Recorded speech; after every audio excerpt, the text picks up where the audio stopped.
कहानी की शुरुआत होती है अंधेरी रात से। एक घर जहाँ रोशनी कम और परछाई ज्यादा।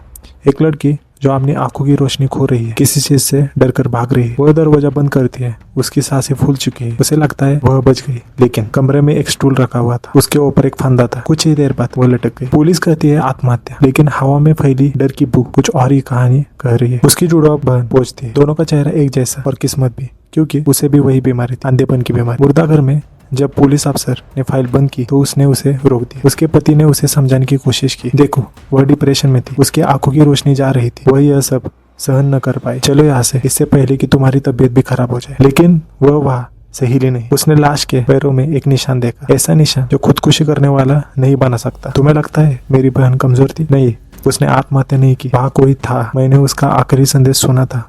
वो डरी हुई थी, कोई उसे देख रहा। उसका शक गहराता गया। वह उसी घर में रहने चली आई जहाँ उसकी मौत हुई थी। पड़ोसियों ने कहा वह अकेली रहती थी, लेकिन वह जानती थी अकेले इंसान किसी से बात नहीं करता। और उसका शक सही था, क्योंकि जिसने पहली बहन को मारा था वह अब भी वही था। वह सुराग ढूंढने लगी। उसे पता चला कि उसके बहन का किसी के साथ अफेयर चल रहा था, लेकिन वह आदमी कौन था कोई नहीं जानता। वह एक अदृश्य आदमी था। अचानक उसकी अपनी आंख जवाब देने लगी। तनाव की वजह से उसकी दृष्टि धुंधली होने लगी। अब उसे चेहरे नहीं दिखते थे, सिर्फ धुंधली साए। एक शाम घर में अकेली, उसे लगा कोई खिड़की के बाहर खड़ा है। उसने दरवाजा खोला।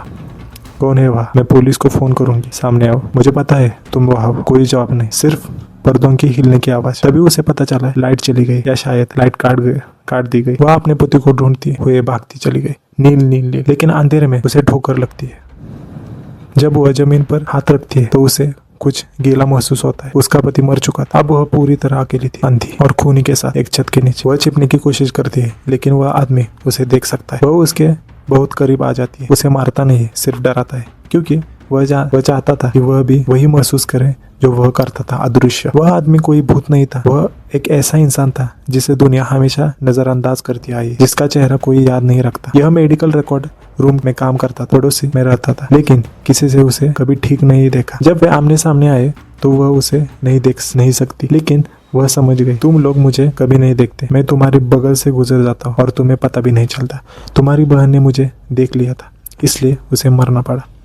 अब तुम्हारी बहन तो चली गई, लेकिन तुम यहाँ हो मेरी आंखें बनने के लिए। लड़ाई शुरू हो जाती है। एक तरफ ताकत और दूसरी तरफ अंधी हिम्मत। वह घर का मेन स्विच बंद कर देती है। अब दोनों अंधे में। अब तुम भी वही देखोगे जो मैं देखती हूँ, कुछ भी नहीं। अंधेरे में चीखें गूंजती है। पुलिस आती है, रोशनी वापस आती है। वह जिंदा बच जाती है, लेकिन क्या सच में सब खत्म हो गया? जिस आदमी को दुनिया अदृश्य समझती थी, उसने 2 जिंदगियां तबाह कर दी। और आज भी जब वह अकेली होती है तो उसे लगता है कोई किसी कोने में खड़ा है और कोई उसे देख रहा है। दुनिया के लिए केस सॉल्व हो चुका है, लेकिन उसके लिए अंधेरा आज भी वही है।